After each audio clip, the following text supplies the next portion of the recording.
मैं जैन हूँ। यह एक ऐसा वाक्य है जो हर उस व्यक्ति को गौरवान्वित करता है जिसने जैन धर्म को अपनाया है या वह जैन कुल में पैदा हुआ है। हो भी क्यों ना, पूरे भारतवर्ष में सबसे संपन्न, सबसे शिक्षित और सबसे दानवीर समुदाय है जैन समुदाय। मगर क्या कभी सोचा है कि इस समुदाय की खुशहाली के पीछे की असली वजह क्या है? इसका श्रेय जाता है हमारे साधु साध्वी और संत समुदाय को। हमारे संतों के मार्गदर्शन की वजह से ही हमारा समुदाय स्वयं पर गर्व करने के योग्य बना है। वैसे तो उस परमेश्वर ने संतों के रूप में हमें अनेक हीरे दिए हैं, पर मैं आज बात करने जा रहा हूँ उत्तर भारत परिवर्तनी श्री सुधा जी महाराज के बारे में और उनके साध्वी परिवार के बारे में।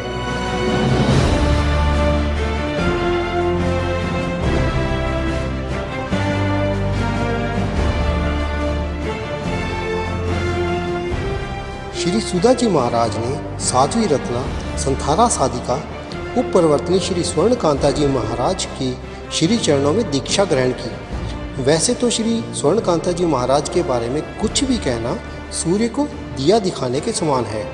शायद ही कोई ऐसा व्यक्ति हो जो उनके संपर्क में आने पर उनकी कृपा का पात्र ना बना हो। अम्बाला शहर में थानापति रहते हुए समस्त जैन समाज एवं उन पर श्रद्धा रखने वाले हर एक व्यक्ति पर उनकी असीम कृपा बनी रही। उनके द्वारा कहा गया हर एक वाक्य अपनी पूर्णता को प्राप्त होता था, मानो माँ सरस्वती उनकी जिह्वा पर विराजमान हो। उत्तर भारत परिवर्तनी गुरनी मैया श्री सुधा जी महाराज अपनी गुरनी मैया श्री स्वर्णकांता जी महाराज के पद चिन्हों पर चलते हुए धर्म, तप, संयम की साधना करते हुए पूर्ण जैन समाज को लाभान्वित कर रही हैं एवं धर्म का प्रचार कर रही हैं। ना जाने कितने ही लोग गुरनी मैया से प्रेरणा पाकर गुप्त दान के माध्यम से कितने ही असहाय परिवारों का पालन पोषण कर रहे हैं और कितने ही विद्यार्थियों को शिक्षा ग्रहण में सहयोग कर रहे हैं।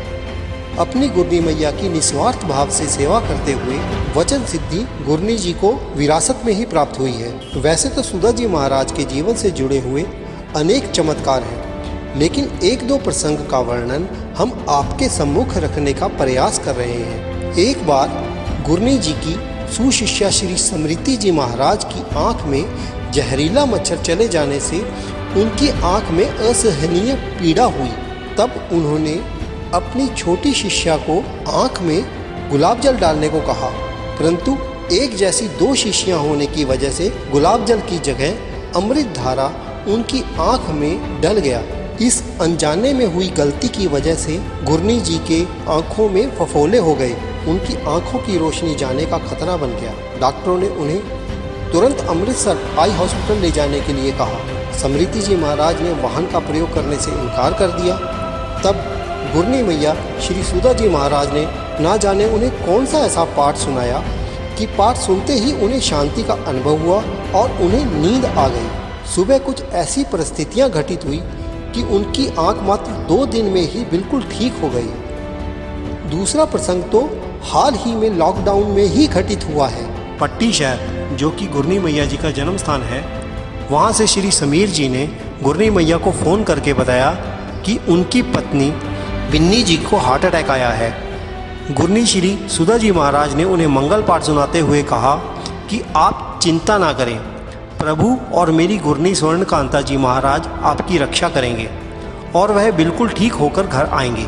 जब डॉक्टर ने उन्हें स्टंट डालने के लिए पाइप डाला तो वह हैरान रह गया, क्योंकि वहाँ उसे कोई भी ब्लॉकेज नज़र नहीं आ रहा था। इसके बाद डॉक्टर ऑपरेशन थिएटर से निकलकर अपने कमरे में चला गया। तभी वहाँ पर खड़े 2 हेल्पर्स में से एक ने बिन्नी जी को कहा कि मुझे यहाँ पर आपके लिए किसी ने भेजा है, मैं आपकी यह पाइप निकाल लूँगा। आपको कष्ट तो बहुत होगा, परंतु आप ऐसे ही बिल्कुल ठीक हो जाएंगी।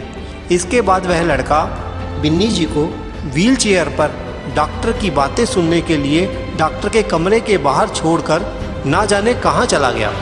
बिन्नी जी ने डॉक्टर को यह बात कहते हुए सुना कि मैं समझ नहीं पा रहा हूँ कि ऐसा क्या चमत्कार हुआ है कि अब मुझे कोई भी ब्लॉकेज यहाँ पर दिखाई नहीं दे रहा है। बिन्नी जी बिना स्टंट डाले ही स्वस्थ होकर घर आ चुकी हैं।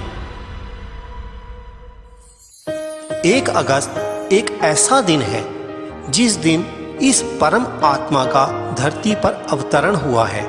हम सब मिलकर गुरनीत जी को उनके जन्मदिन की बधाई देते हैं और उनके स्वास्थ्य की मंगल कामना करते हैं। आइए हम गुरनीत जी के चरणों में तिखत्तों के पाठ से वंदना नमस्कार करें। फैशन अरोमा अंबाला के द्वारा श्री समृद्धि जी महाराज की प्रेरणा से श्री सुधा जी महाराज के श्री चरणों में श्रद्धा अर्पण करते हैं।